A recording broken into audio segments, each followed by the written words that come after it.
once knew a nigga whose real name was William. His primary concern was making $1 million, being the illest hustler that the world ever seen. He used to fuck movie stars and sniff coke in his dreams. A corrupted young mind at the age of 13. Nigga never had a father and his mom was a fiend. She put the pipe down, but for every year she was sober. Her son's heart simultaneously grew colder. He started hanging out, selling bags in the projects, checking the young chicks looking for hit and run prospects. He was fascinated by material objects, but he understood money never brought respect. He built a reputation cause he could hustle and steal, but got locked once and didn't hesitate to squeal. So criminals he chilled with didn't think he was real. You see, me and niggas like this have never been equal. I don't project my insecurities on other people. He fiended for props like addicts with pipes and needles, and so he felt he had to prove to everyone he was evil. A feeble-minded young man with infinite potential, the product of a ghetto-bred capitalistic mental. Coincidentally, dropped out of school to sell weed, dancing with the devil, smoked until his eyes would bleed. But he was sick of selling trees and gave in to his greed.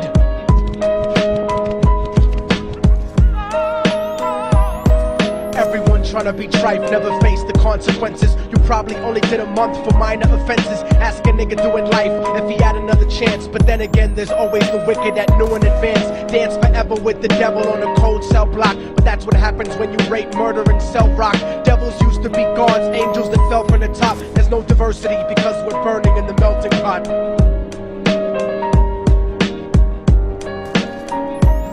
So Billy started robbing niggas, anything he could do to get his respect back in the eyes of his crew. Starting fights over little shit up on the block. Stepped up to selling mothers and brothers to crack rock. Working overtime for making money for the crack spot. Hit the jackpot and wanted to move up to cocaine. Fulfilling the Scarface fantasy stuck in his brain. Tired of the block niggas treating him the same. He wanted to be major like the cutthroats and the thugs. But when he tried to step to him, niggas showed him no love. They told him any motherfucking coward can sell drugs. Any bitch nigga with a gun can bust slugs.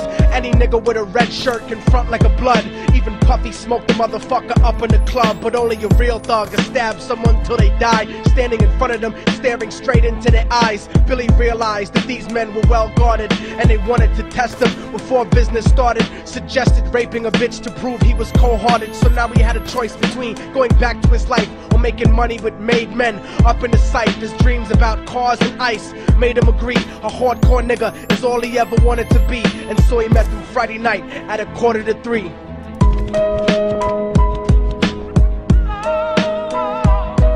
Everyone trying to be tripe never faced the consequences. You probably only did a month for minor offenses. Ask a nigga doing life if he had another chance. But then again, there's always the wicked that knew in advance. Dance forever with the devil on a cold cell block. But that's what happens when you rape, murder, and sell rock. Devils used to be gods, angels that fell from the top. There's no diversity because we're burning in the melting pot.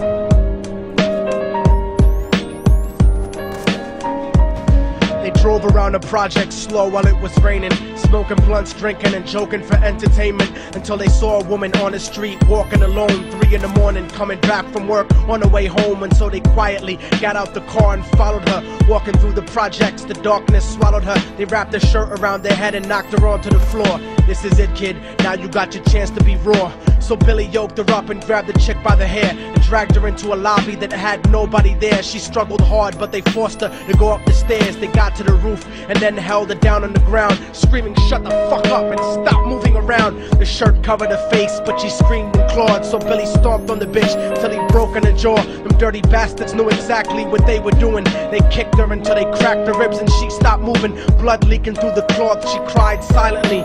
And then they all proceeded to rape her violently. Billy was made to go first, but each of them took a turn, ripping her up and choking her until her throat burned. Her broken jaw mumbled for God, but they weren't concerned. When they were done and she was lying bloody, broken and bruised, one of them niggas pulled out a brand new 22. They told him that she was a witness for what she'd gone through, and if he killed her, he was guaranteed a spot in the crew. He thought about it for a minute, she was practically dead, and so he leaned over and put the gun right to her head.